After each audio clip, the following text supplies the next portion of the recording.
one of the things that people don't realize is that the government incentivizes investments in commercial real estate because it helps out the economy. If an investor goes in and buys up an older apartment building and fixes it up and brings in new tenants, it always helps out that micro area. So the depreciation, that's where it comes in. If you buy a big apartment building, the government or the IRS will allow for depreciation, and they do accelerated depreciation, which, to put this in perspective, if you go buy a single family home, you get to depreciate that over 30 years. So you take the value of the house divided by 27 and a half years. You divide it by 27 and a half, and that's how much you get to take off every year on your tax bill. Commercial real estate, the IRS is like, you know what, the incentive needs to be much greater. Let's do accelerated depreciation. So in 2022, they did 100% accelerated depreciation. So rather than some scheduled out 5, 8, 10, 27 and a half year thing, like, you can take it all the first year. Hello, I'm John Brink, and we are podcasting on the Brink from downtown Prince George, British Columbia, Canada.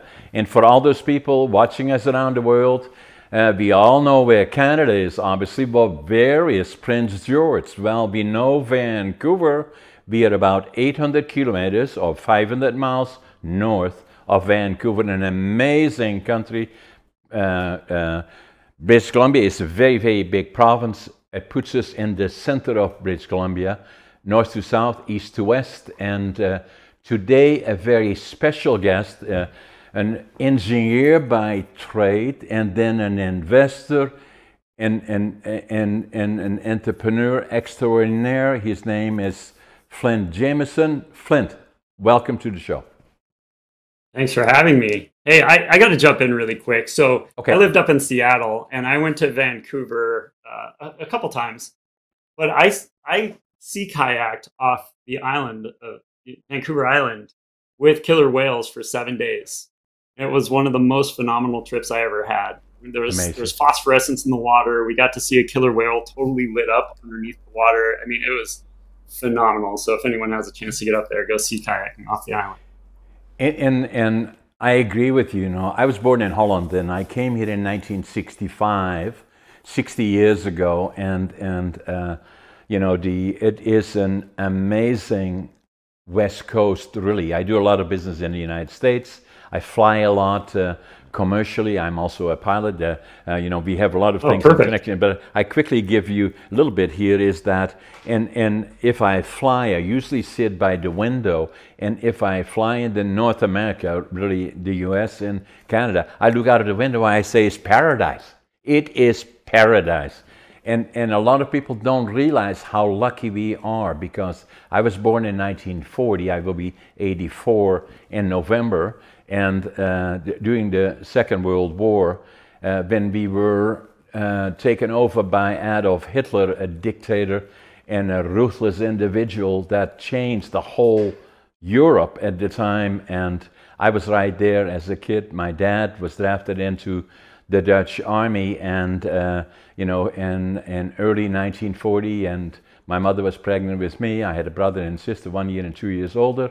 You know, I still remember well, you know, parts of the Second World War, even from the time I was 3.5, 4 years old. Hundreds of bombers, Allied bombers flying through the air, and we were one of the main skylines. And the sound of that, as you well know, I will never forget, even now, and I will never hear again, I hope, and I'm quite sure I won't. And and my mother would take us outside, because my dad, for 5 years, we didn't know. The last time that we heard of him, he was caught in the bombing of Rotterdam, and we didn't know if he was dead or alive. And we wouldn't know that for 5 years. So it was my mom and her 3 kids, or the one waiting, it was me, born in November the 1st. And then we'd be standing on the deck behind our house, watching the planes, not because they were so pretty to look at, but it was safer for her to be outside than inside. And I was born in northeastern Holland, close to the border, 15 minutes from the border was Germany, and in the distance we could see cities like Kiel, Bremen, Hamburg. The sky was red with those cities being bombed. And obviously during that period, we saw far much more than we should have seen. And we were liberated by the Canadian Army April the 12th, 1945. And from that point forward, at 5 years old, I always knew I would go to the land of my heroes, Canada. And I tried to go when I was 17. My parents wouldn't let me. I was drafted into the Dutch Air Force. That's a connection. And for 2 years, and then worked in the industry, in the lumber industry, a bit in Holland because my dad did and my grandfather. And then had the dream of going to Canada, to the West Coast, because I wanted to build a lumber mill. And that was my dream. I left Holland with a suitcase, 2 books, 2 sets of clothes, 3 books, 2 sets of clothes. And with very little money, I was going to start right from the bottom. And then when I came to Vancouver, couldn't speak language, didn't know a soul, didn't have a job. And so, but I had this dream of the mill, so I came to Vancouver, went to the immigration office. Fortunately, there was a German fellow there. I told him I could speak some German. I told him what I wanted to do. He said, Prince George, go to Prince George. That's the boom town. That's where they're building sawmills. That's where the opportunity is. So 60 years ago, I came off the Greyhound bus here in Prince George, and I had my suitcase, my 3 books, 2 sets of clothes, and I counted my money at least 3 times. I couldn't speak language, didn't have a job, didn't know a soul, but I had exactly $25.47. But I That's an incredible story. But I did have attitude. No matter what happens, I always believe tomorrow is a better day, and I'm always an optimist. Passion. Whatever I do, I give it 150%. And the other one is work ethic. I work harder than anybody, even today, although we have about 10 different companies, and I do podcasting, I'm an author, and doing all the other things. I always get up at 5:30 in the morning. I always think I'm late, and I always make my bed, and I'm always in the hurry. So that's kind of a little bit of my background. That is incredible. Yeah. So tell us about you, Flint, because I wanted to make the connection with airplanes, because from the time I was 3.5 years old, I had this amazing remembering hundreds of bombers in the air bombing Allied forces. And then I was in the Air Force for 2 years, Special Forces actually. I wanted to be a pilot. And then when I came to Canada, I became a pilot. I'm a private pilot, and I have this passion for airlines, airplanes, and all the things related to it. Yeah. Wow. That's a tough act to follow. Yeah, I've had a passion. My dad is always into airplanes, and so by nature, I got really into it. I wanted to be an Air Force pilot as well, but I found out when I was like 8 years old, I was colorblind, and you can't become an Air Force pilot. So, yeah, I went in and became an engineer, and then, long story short, I got a job at Boeing a few years after I graduated, and I worked on the 787. So, now, you graduated as a structural engineer, Flint? Yeah, it was a mechanical engineering degree, but I did design wing structure. Right. So and for our guests watching us around the world, everybody's familiar obviously with Boeing, one of the largest, if not the largest airplane manufacturer in the world. But Boeing is mainly, although they are located all over the world and all over the United States, but the main base is around Seattle in Washington State, in that area. Correct. Yeah, it was, I was up in Everett, which is north of Seattle, about 30, 45 minutes north. And that's the major manufacturing plant for all the wide bodies. So the 787, the 67, 747. I got to get quite intimate with all of those aircraft. It's phenomenal. One of the biggest buildings in the world building these aircraft. It's just it's an experience. But I spent about 10 years with Boeing. I did the 787 for most of it, and then I went on to do product development for future aircraft, which unfortunately have not been made since I left in 2014. Yeah. But then I went on from there. I actually went and worked for a composite shop. So we manufactured carbon fiber and fiberglass stuff, including satellite parts. We made prosthetic feet, oddly enough. Okay. Some aircraft parts, and then I moved on from there and worked a fighter jet trainer replacement to replace the T-38. We lost that to Boeing. The T-38 is a fighter airplane of the U.S. Air Force, right?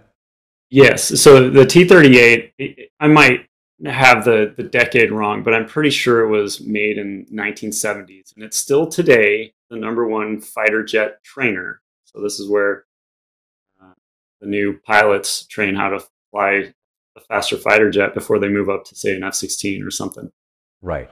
But because it's so old, it's one, it's a maintenance nightmare, and two, the technology just doesn't match the new fighter jets. So they needed a new, what they call a 5th-gen fighter, and so I got on a team that was developing the replacement. Oddly enough, Boeing won that contract, so the aircraft I worked on did not make it off of paper. Right. And then after that, I started modifying aircraft for the Air Force. I can't talk much about that, but we essentially took, say, commercial or biz jets or some smaller prop aircraft and put communication stuff or sensor technology on them so that the Air Force could use them for specific missions. And then, so in 2018, in parallel with some of that Air Force work, I bought my first duplex. Got myself into real estate. By 2020, I was investing in apartments. And then last year...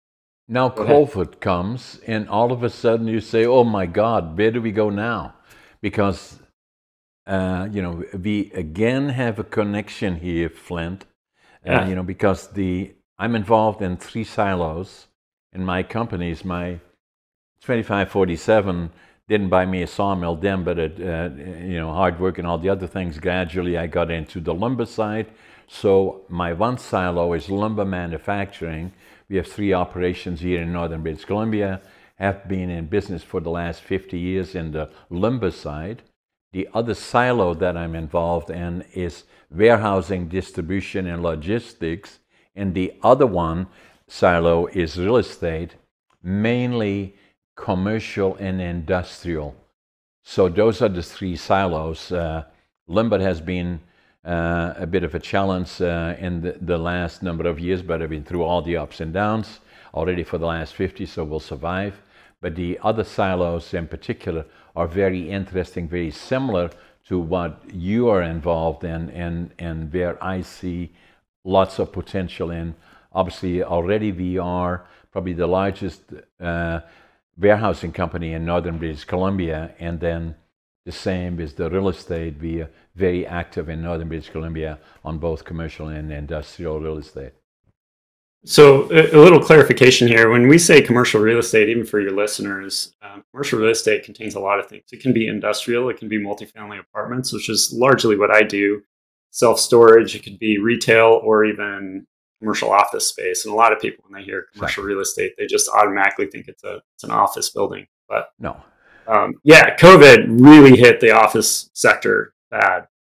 The multifamily, the reason why I like doing apartment buildings is because everyone needs shelter. So inherently, you're more stable than, say, your retail outlets and office buildings. Right. And still then, the key is that you started this company, Vestus Capital, after you finished your involvement with, the Air Force or whatever you were doing with government, and then you said, okay, after 20 years of all of that, where do I go from here? And again, kind of focusing more on other things away from what really was your trade at the time, the engineering, mechanical engineering, Boeing, then the Air Force, very, very interesting. It's a hobby and all the other things, but saying, how do I create financial independence so I don't become part of a rat race of some sort and make it work?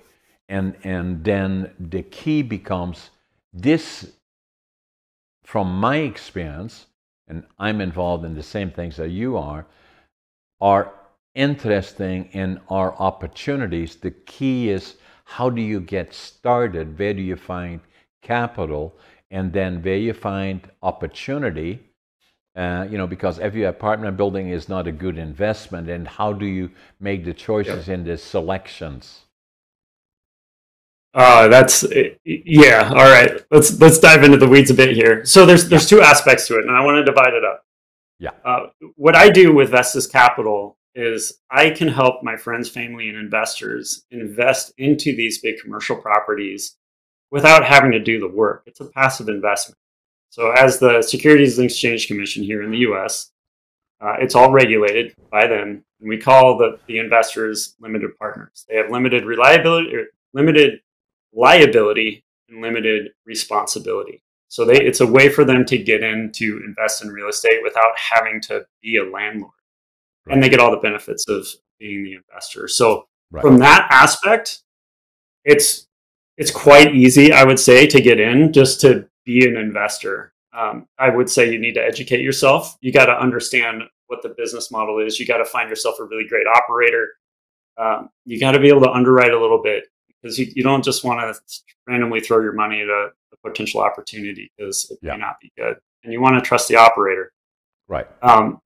The general partners, which is the other side, you got the limited partners, and the general partners, which is where I reside. We are the ones that do all the work. We make the business plan. We do the acquisitions. We find the properties that we think that we can manage and turn into a good investment for our investors. Right. There's a lot that goes into that. On average, you have to you look at 100 to 200 deals before you actually land that one. So it does take a team of people. There has to be a team of experts. It's not just someone running solo to buy an apartment building. It's far too much work. So it's kind of the benefit. The limited partners, the investors, get to invest in a team that's typically has a lot of experience. They're working it full time, and you're getting economies of scale. Right. So the investment then goes under the umbrella of the companies like Vestus and others, and they may well be around all of the United States, not limited to one particular region. But again, from the investor's perspective, is inform yourself, be knowledgeable, and then obviously check out the umbrella company, so that that you can see not only are they credible, they have to be by law, but the other part is that what reputation they have and what ROI, or return on investments, do their investments yield, because at the end of the day, that gives the fruits of the investments to the investor. Yes. One thing I can't stress enough is these deals aren't for everyone. And that goes with every investment you do. I mean, investing in a single stock isn't for everyone either. No. You got to look at the benefits. I mean, let's just talk about the downsides of investing. There's no liquidity. It's like buying a house. You can't just get your money back. You can't sell it like you can a stock and get your money out immediately. You're in it for the longer haul. Right. On the flip side, you're hopefully getting cash flow. There's tax benefits. So this is much different than what we call a real estate investment trust, a REIT. Right. I don't know if you guys have those in Canada. We have similar vehicles, You don't get any of those tax benefits and cash flow from REITs. It's like REITs is like a mutual fund that has real estate as its investment. But with us, you're literally, when we buy an apartment, we put it under an LLC, a business entity, and your money goes straight into that, and that LLC pays straight out to you. So I'm kind of an umbrella as Vestus Capital, but none of the money actually transfers through me. No. I'm more of a management company that manages the operation. So, and the returns, we typically don't, on a standard apartment, we typically don't even get in unless we can show a 15% average annual return or higher over 5 years. So we get like 15 to 20% average annual returns is what the business model is projecting. Right. And that includes cash flow plus the sale on the end. Yeah, yeah. So then obviously there are critical elements that you say no investment of any sort are guaranteed necessarily. And so the investor be informed, deal with organizations that are credible or individuals that are credible, and then look at their track record in terms of return on invested capital. Yep. And then also be informed on other elements that are, to say the least, interesting. Politics are part of that. And I'm doing a lot of business in the United States and in North America, and I have to be well aware of the politics that happens, because the United States still, to us collectively as what I call the free world, the democratic world, is the foundation of democratic government. Is that started 250 years ago with the experiment of the United Nations and their founding document, starting with "We the People," that became the model. I've seen the other model, Adolf Hitler, and then became a dictator, and we all know what happened then. So precious to me is not being involved in the politics of the United States, although I'm aware of it, but at the same time, I still look at the United States as the leader of the free world. I like that model, but some of their day-to-day politics scare me a bit, and so does a lot of people around the world. And so that is an element, and we'll know a lot more before the week is out probably. And then the other part of it is that I'm in the lumber business, lumber manufacturing. Most of my markets are in the United States. So I watch the economy of the United States, especially the inflation rate, the associated federal tax rates, I think, and then employment rates and all the other elements that motivate the Feds to lower, their bank interest rate. Rates. Interest rates is critical. Treasury. In the Treasury, so where now mortgage rates in the United States are slightly, 30-year mortgage rates are slightly over 7%, I believe.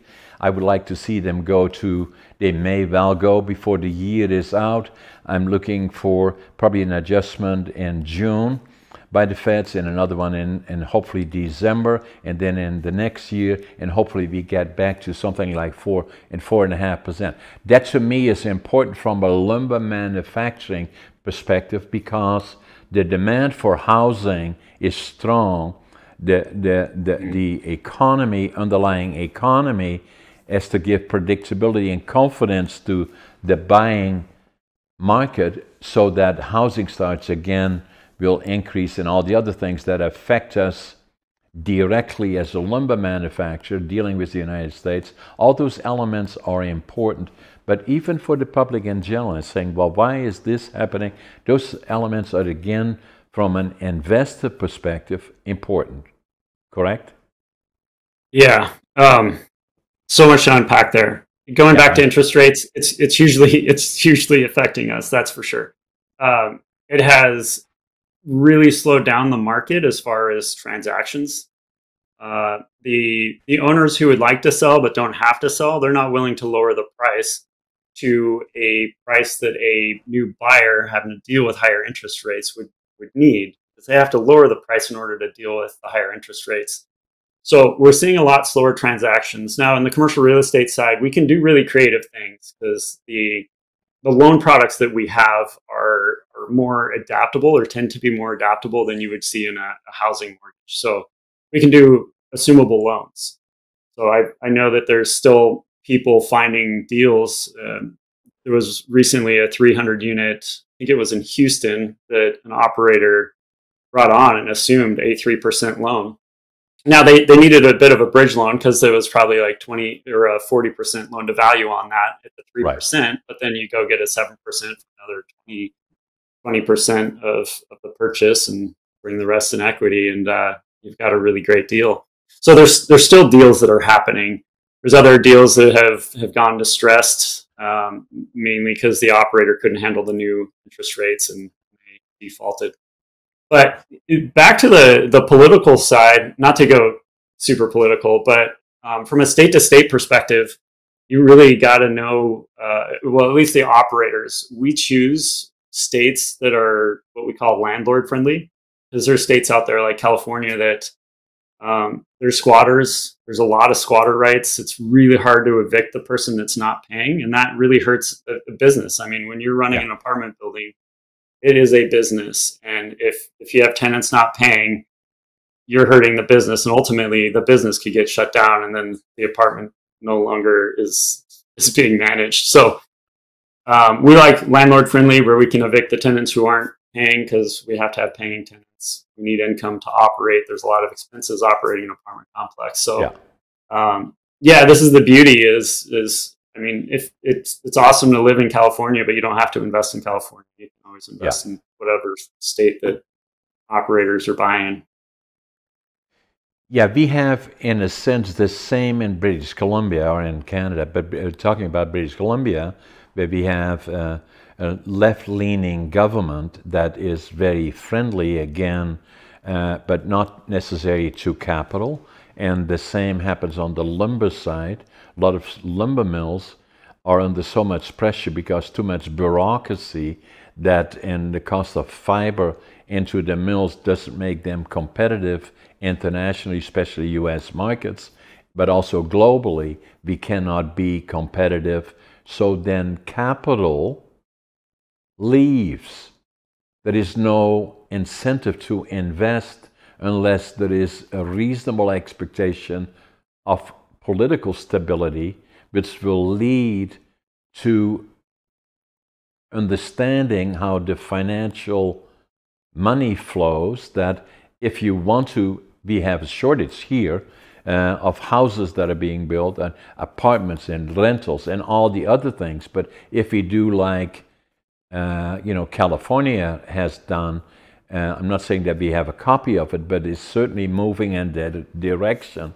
We're putting so much pressure on the right to owners of properties to enforce reasonable expectations of repayment of rent, and in lieu of that, have an ability to evict within a reasonable period. But if that becomes troublesome, then the investor is going to say, no, thank you very much. I need to have reasonable predictability of stability. Hence, politics falls into the picture. And then, that if governments like in BC now, and I see the same around North America in different areas, the major problems that we have are medical, not enough docs, cost of medical facilities or services. Where we have a universal system, the United States has a more open system, but the cost of medical tends to be higher. And so where in Canada we have a universal system, which means everybody is getting, that's the objective, the same, good or bad, that system has benefits but also liabilities. For those that have money, the other alternatives are as far away as the airport, and then you can go and find it elsewhere. But coming back to capital, capital does not have loyalties other than they have to return profitability to the investor. If they don't, then they are looking for other areas where they do get that. And at the end, I believe the public at large in those areas, may it be a state, may it be a province, or whatever it is, or a region or an area, if you cannot attract capital or entrepreneurship or capital, may that be in manufacturing or development, may that be commercial of any different sorts, whatever that may be, or housing or subdivisions or whatever it is, then to attract capital is always the start. It has to have a reasonable expectation of potential profitability to attract. Entrepreneurship is also an asset to a region, an area, a country.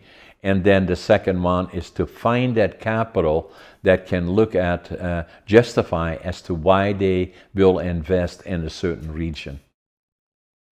Yeah, and it's interesting. You're talking about the incentives. One of the things that people don't realize is that the government incentivizes investments in commercial real estate because it helps out the economy. If an investor goes in and buys up an older apartment building and fixes it up and brings in new tenants, it always helps out that micro area.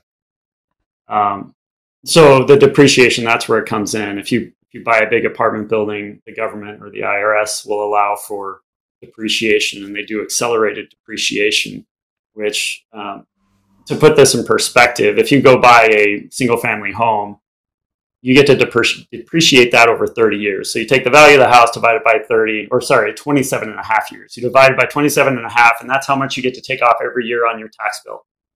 Commercial real estate, the IRS is like, you know what, the incentive needs to be much greater. Let's do accelerated depreciation. So in 2022, they did 100% accelerated depreciation. So rather than some scheduled out 5, 8, 10, 27 and a half year thing, like you can take it all the first year.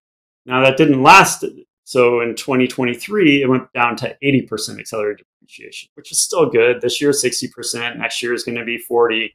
But there's already a new bill going through the Senate that's looking to re-up that again, because that incentive for investors like ourselves and the people who are investing with us, they want to put their money in something where they can get that tax incentive to benefit, so they can retain their money. It's all about, it's not what you make, it's what you keep.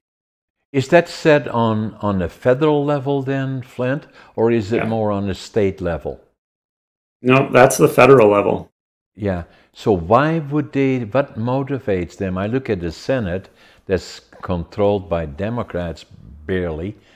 Is that them that have to create those incentives? No, so it's a bill that gets passed by the House, the Senate. So Congress has to pass that as well. And then obviously the president.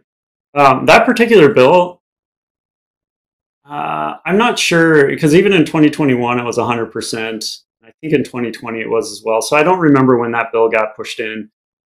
But yeah, it's back out there again to get approved. But I think it's getting slowed down now, because you never put a bill through just for one thing. They always put a whole bunch of other things. You got to fight over every little thing. Yeah, so it's called out. Bizarre. You know, the system is dysfunctional, but then again, the alternative that I know of is much worse. You know, so we'll just have to. We have the same in Canada and the same in BC, and if I had to relate to it here, we have a left-leaning government in British Columbia. We have an election on October the 19th, I guess. Now, to a certain extent, they won't like me for this, but I'm very blunt about those things. I think all three parties that are kind of looking for becoming government are equally dysfunctional in some form or fashion. So it is what it is. And so I think it's common around the world.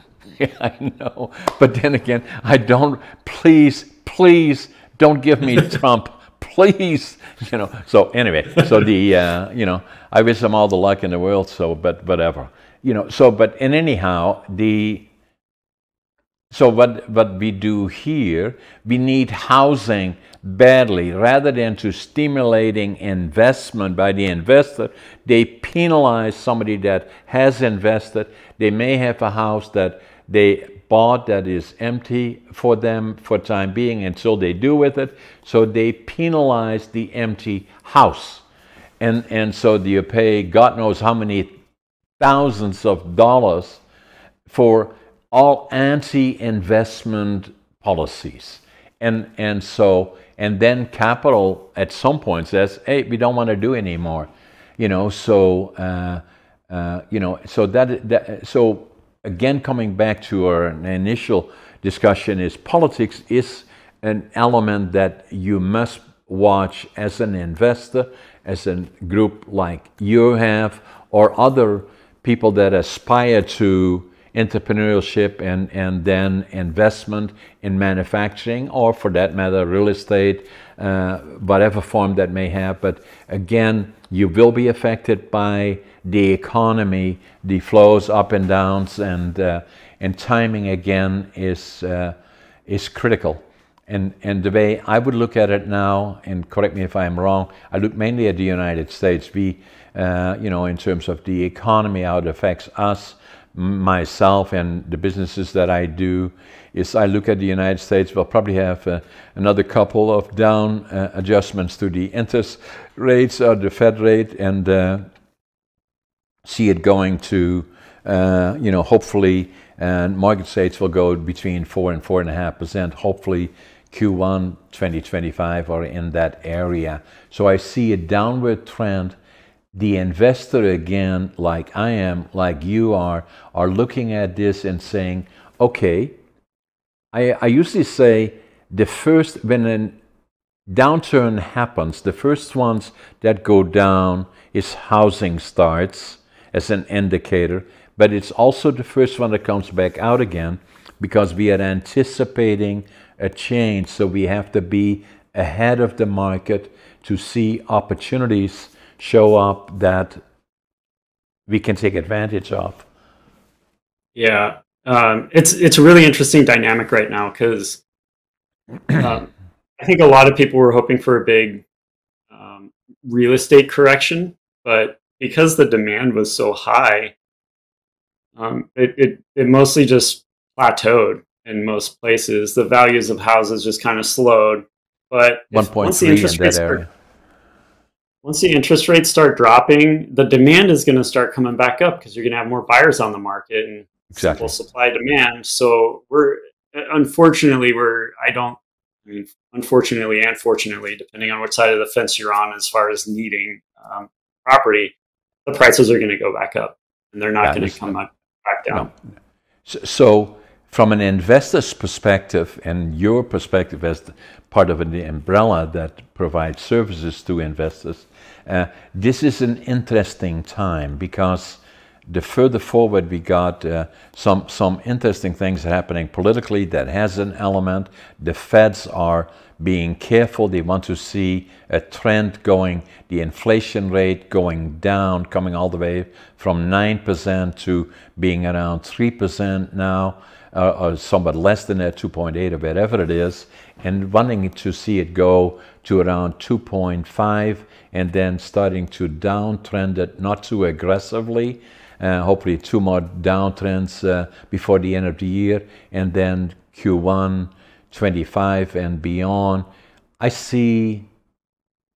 I'm looking positive, looking forward for us in real estate and the forest industry and a lot of the other ones. So on that, let's talk a bit about the demand curve and what the recent recessions have hit. And this is where we come in, you as lumber and me now as a developer as well. The interest rates, to be honest, what I see is we're likely not going to see anything till Q4. The large drivers from the reports I read is inflation rate is back to normal, with the exception of housing and I believe it was insurance, maybe oil and gas is in there too. So there's a few things that are keeping that inflation rate just a little bit too high. But as we get further in the year, the U.S. in 2023 and early 24 had a record number of new units coming online. So developers after COVID just went gangbusters. And so they flooded the market with supply. And so we did see a softening in rents. And even in some places, we're seeing some rents drop, some new concessions. Right. But everything is cyclical. So right now, the majority of developers have put on a halt. So you think a year, 2 years out, we're going to have another cyclical, oh no, there's not enough new units online, but we know that there's a massive demand wave still coming. because the population isn't getting smaller. Gen Z, the millennials, everyone wants to move into a house.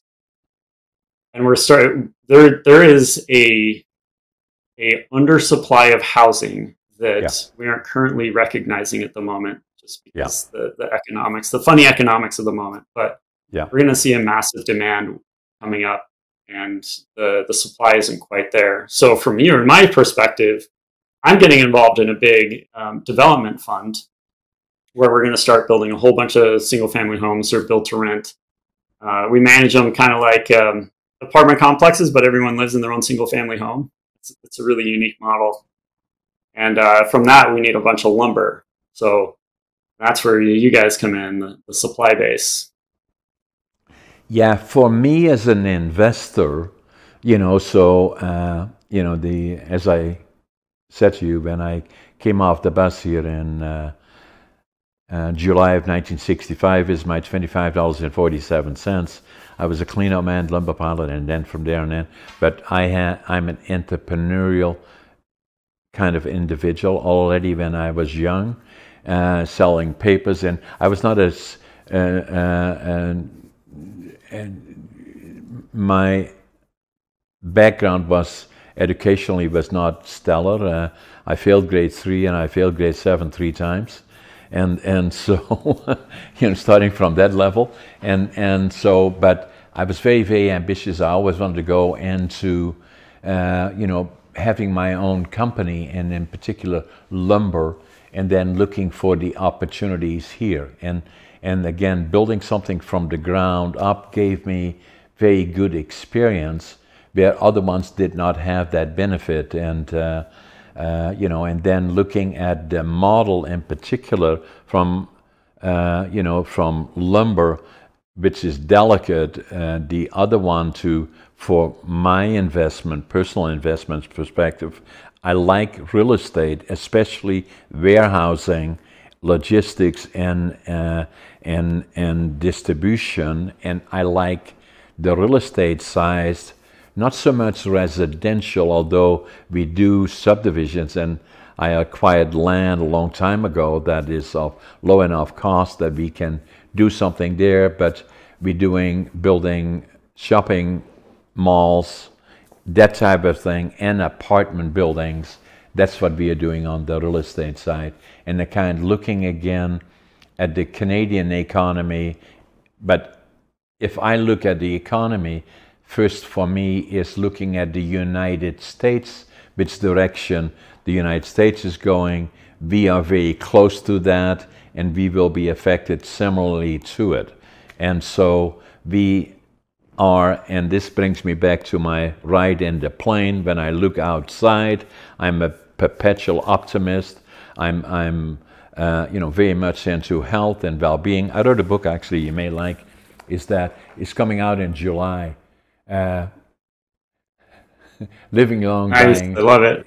Yeah. So and so the point that I'm making there is that it's not about age. I'm going to be 84 in November, but it's quality of life. And then the picture is me. Actually, I'm also the oldest competitive bodybuilder in North America at 84, and I qualified for in 2018, just before COVID, for the nationals here in the Arnolds, and then COVID came, so now I'm getting ready for competing in the Arnolds in 2025 when I'm 85, and so I'm working hard, and I'm going to be successful, and so I'm trying to get Arnold on my podcast, and because I want to tell her, they canceled the thing that I was going to go do, and so I want to get Arnold, because then I can say I will be back. I bet he'd do it. I don't know him, but I bet you got such a great, unique story. I bet he would probably do that. Yeah, so yeah, I'm trying to get him on, so, but I'm like you, and that is the makeup of me, is that I don't give up. Every morning I get up, I get up at 5:30. I always think I'm late. I always make my bed, military, That's what I do. And I'd look once more, make sure that all the corners are right, and then, hey, I tackle the world. I got 4 books right now. I'm working on 2 other books, and then I'm an in-demand speaker. But I love podcasting because podcasting, it's such an amazing media and platform that, we started podcasting, but already thinking about it probably 4 or 5 years ago. I was doing blogging locally, regionally, and then did some form of podcasting with a local television group. And then COVID came and we couldn't use their facility anymore, but mainly on a regional basis. And then we said, what do we do now? So I had this investment in this apartment building. So we said, let's create our own studio. So we did that again on a local level. And then from there on in, we say, I have to set up another studio, maybe in Vancouver, so that my circle of individuals would grow. And then say, watching CNN and all the other programs and saying, if you look at them, they're doing it virtually. You got 1, 2, 3 different people from all over the world, all doing the same thing. Virtual, that's the way to go. So we started doing virtual, and now I've been podcasting around the world. We had somebody from China, India, all over the place. And the amazing part about it is that, Deb, you and me are talking like having dinner, interacting here. And the other part about it is that we already know, and I'm optimist, obviously, but thousands of people are watching our conversation. Yeah, it's incredible. Actually, so you asked me a question earlier that I don't think I got to. You asked me how I got into the real estate, and it's because of podcasts. Every night I would walk my dog. I still, every day, walk my dog. I'm usually plugged into an audiobook or a podcast, but back then it was podcast after another on real estate. Started out off with single family homes. I got my duplex, and then I discovered something better and got into commercial real estate. At that point, you take it a step further. You start reading books. You start getting into some programs, educational programs, and you start networking with people. You start finding your team, your partners, and people to partner with. So it all started there, podcasting. Yeah.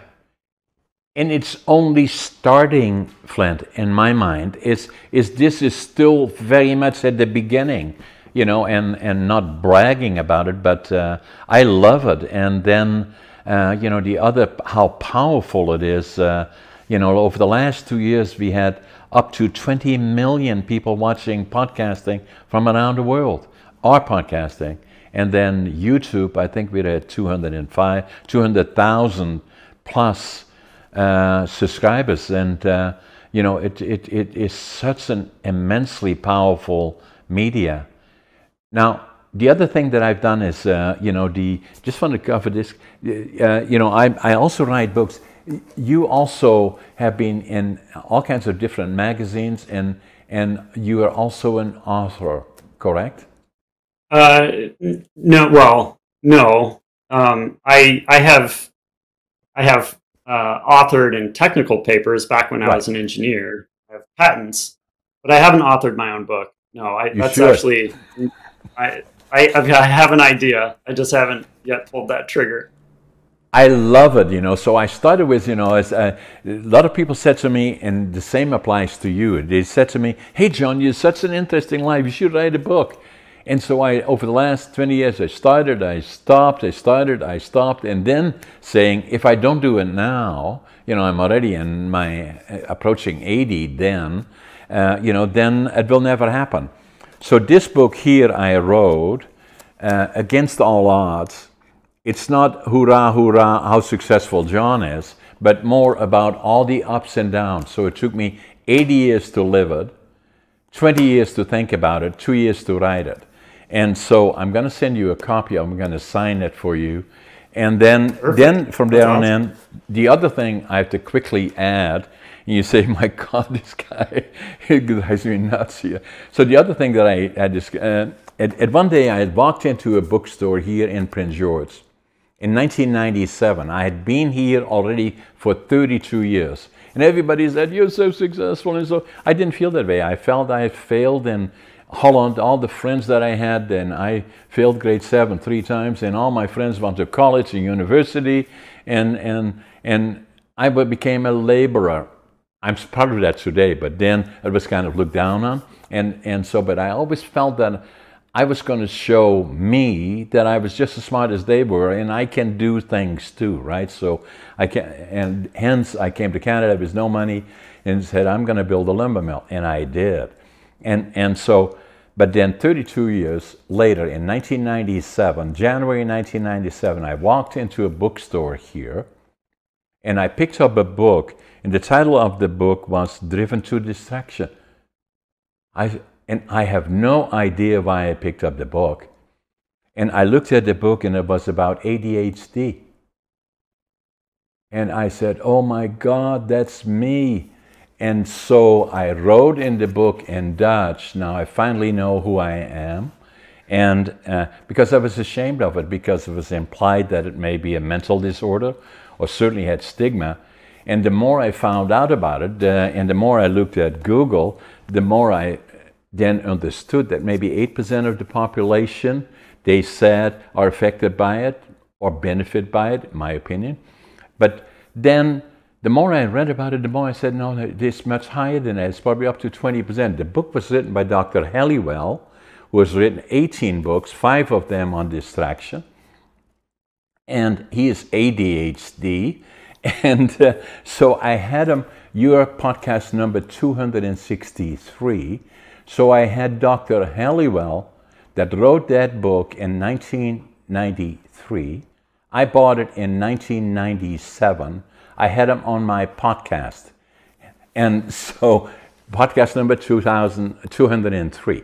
So one of the things that I suggested to him, obviously he's the expert, he's the doc in it, I'm just a layperson that lived it, right? And saying that I believe that the frequency of occurrence, I always believe, is at least 20%. He said, no, John, it's more than 25%. I agree with him.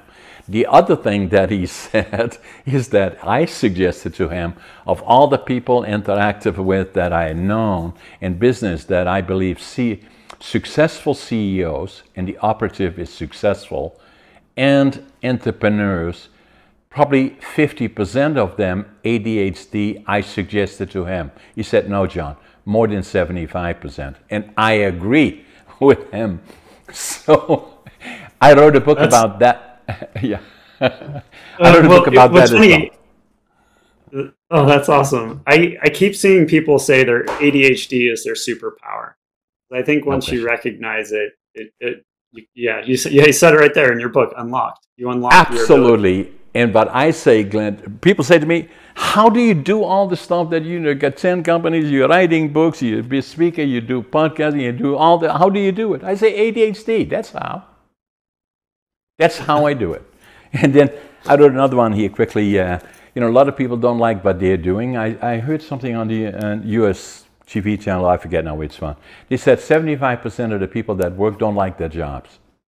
And then 70% of that don't like the job. I think it's the same in Canada, actually. 70% of the ones that don't like the job are looking for another job. And then the other thing that I do a lot of presentations to young people, in particular high schools, colleges, universities, and I always ask them, after you finish here, what are you going to do? And a lot of them say, I don't know. I say, respectfully, the sooner you kind of find out a general direction as to what you want to do. You want to be a truck driver, talk to a truck driver. You want to be a builder of houses, talk to somebody as a builder. You want to be a doc, talk to a doc. They all love to talk to you. And then, or you want to be an entrepreneur or a CEO, or talk to them, and at least it gives you a general direction maybe you are interested in. So I felt that to write a book about it. Finding your passion, living the dream. And so the other thing that I was going to show you that you may find interesting, all my books are priced the same way. I don't know if you can see it. 25.47. Yeah. Is that the amount you came across the pond with? Yeah. So the point that I'm making, writing books not easy, but then once you get into it, it's the same as everything else. You have an extremely interesting background, especially so many people are interested in like mine in terms of air and anything to do with airplanes and all the other things military is interesting to me because I live there. But the thing more importantly from my perspective, as they watch me and listen to me, and you as they listen to you, is saying that how can I find a vehicle to become independent financially, and what potentially would that look like? It's not if you want to get into real estate investment, whatever that may look like, that you need hundreds of thousands or millions of dollars.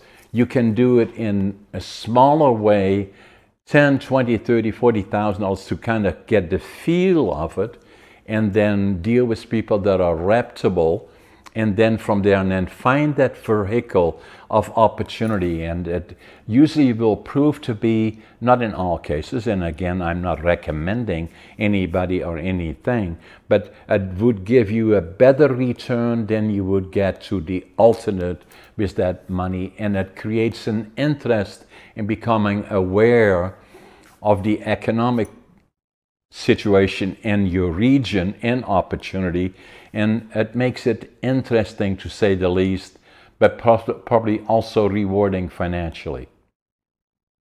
Yeah, one thing I realized as soon as I stepped out of what I call the social norms or the status quo is just put your money in a retirement account and put it in a mutual fund or stock market. As soon as you step outside of that mentally, start looking at other things. I dove straight into real estate, obviously, but all of a sudden the world of what they call quote unquote alternative investments, I mean, that could be gold. Gold is funny to call that an alternative investment.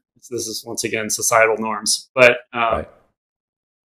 You start getting exposed to all sorts of things. I mean, everyone knows about crypto, but there's oil and gas. You can go buy a car wash or a laundromat. You can buy businesses. You can legitimately buy a business that's already cash flowing. That's actually Exactly. one of my high priorities now too, is beyond just to diversify beyond real estate. I know that I can buy a business and put people in place to operate it. And I'm doing exactly the same with my companies and looking at that in the longer term. And it is, you know, what gives me a return on invested, on investment, but also ROII, so return on investment and return on invested capital. You know, so, you know, and looking for those opportunities, and the exercise its own, the learning exercise of it is going to be interesting for people in general, and there are opportunities, and, you know, and they may find them to be rewarding. Yeah. Flint, it was an amazing podcast about a lot of topics, and and it was a pleasure interacting with you, you know, as part of our friends in North America, how fortunate we are collectively.